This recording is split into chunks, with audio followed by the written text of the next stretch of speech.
পাথর কোয়ারি খুলে দেয়া সহ ৫ দফা দাবিতে সিলেটে চলছে ৪৮ ঘন্টার পণ্য পরিবহন ধর্মঘট।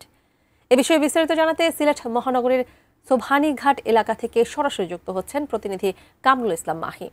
মাহি, এই যে ৪৮ ঘন্টার যে ধর্মঘটের তারা ডাক দিয়েছে সেটা কখন থেকে শুরু হয়েছে, আর তাদের যে ৫ দফা দাবি সেই দাবিগুলো সম্পর্কে একটু জানতে চাবো আপনার কাছে।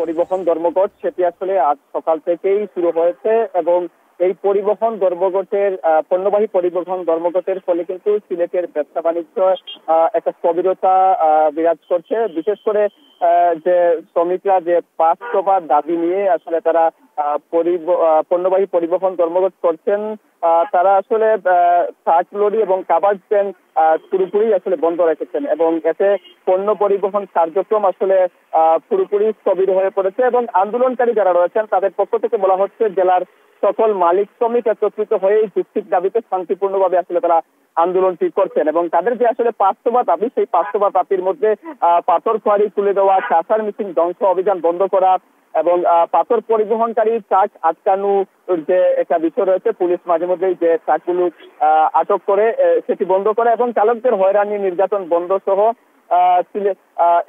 এইরকম দাবি আসলে তারা করছেন। তারা মূলত বলছেন যে তাদের যে কর্মহীন হয়ে পড়ার যে বিষয়টি, সেটি আসলে পাথর কোয়ারি বন্ধ থাকার কারণেই আসলে তারা কর্মহীন হয়ে পড়েছেন। কারণ সিলেট বিভাগের মধ্যে যে প্রায় ১০ থেকে ১২ হাজার পিকআপ এবং ট্রাক লরিগুলো রয়েছে, সেগুলো আসলে বেশিরভাগই পণ্য আসলে পাথরগুলো আসলে পরিবহন কাজে ব্যবহৃত হয়। বাকিগুলো আসলে সিলেটের যে খুচরা বাজার, বিশেষ করে কালীঘাট থেকে কিংবা অন্যান্য বাজার থেকে সিলেট বিভাগের বিভিন্ন জায়গায় আসলে পণ্যবাহী কাঁচামালগুলো নিয়ে আসলে সরবরাহ করে। আজকে আমরা সিলেট নগরীর বিভিন্ন জায়গায় ঘুরে দেখেছি, বিশেষ করে সিলেট নগরীর সবচেয়ে বড় পাইকারি বাজার কালীঘাট ঘুরে দেখেছি। আসলে পণ্যগুলো আসলে যারা খুচরো বিক্রেতা রয়েছেন কিংবা ব্যবসায়ী রয়েছেন, তারা আসলে কালীঘাট থেকে মালামাল আসলে কিনেছেন, কিন্তু তারা এই পরিবহন ব্যবস্থা আসলে বন্ধ থাকার কারণে তারা আসলে মালামাল আসলে যাতায়াত করতে পারছেন না। এতে কিন্তু সিলেটে ব্যবসা বাণিজ্যে আসলে একটা স্থবিরতা বিরাজ করছে এবং আন্দোলনকারী যারা রয়েছেন তারা বলছেন যে এই যে শান্তিপূর্ণ আন্দোলন তারা করছেন, এই শান্তিপূর্ণ আন্দোলন যদি আসলে